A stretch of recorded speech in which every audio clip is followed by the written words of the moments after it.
Баршаңызға сәлем достар. Бүгін сіздерге қызыл бархыт капкейктерін дайындап көрсететін боламын. Видеоны міндетті түрде соңына дейін қараңыздар. Ең алдымен құрғақ ингредиенттерді, яғни ұнға, сода, қопсытқыш, какаоны салып, жақсылап араластырып аламыз.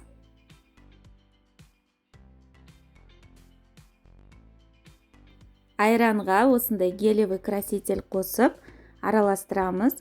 Краситель міндетті түрде гелевый болғаны дұрыс. Жұмыртқаға қантты салып миксерлеп аламыз.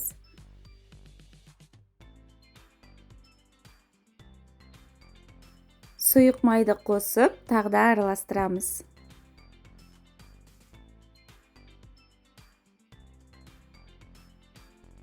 Осы жұмыртқалы массамызға құрғақ ингредиенттерімізбен айранды кезектестіре отыра салып, жақсылап араластырып аламыз.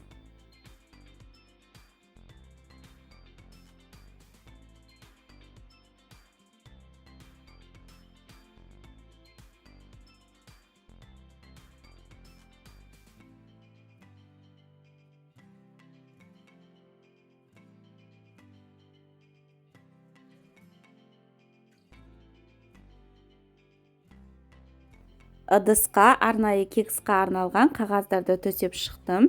Енді қамырды құямыз. Қатты толтырып қажет емес, себебі піскен кезде қамыр тағы да көтерілетін болады. Соң 180 градуста 20-25 минут пісіреміз. Біздің капкейктеріміз дайын, енді оларды толықтай суытамыз. Кремін дайындап аламыз. Ең алдымен сүзбелі ірімшікке, яғни творожный сырға қант ұнтағын қосып миксерлейміз. Кілегейді 2-ге бөле отыра құйып миксерлеп аламыз.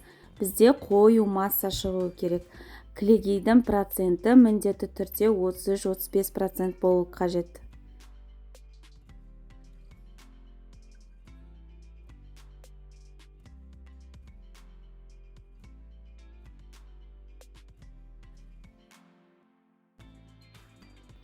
Кондитерлік қапшыққа дайын кремді салып аламыз.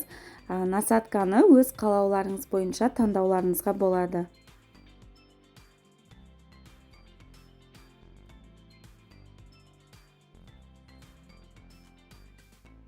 Осылай капкейктеріміздің бетін әдемілеп шығамыз.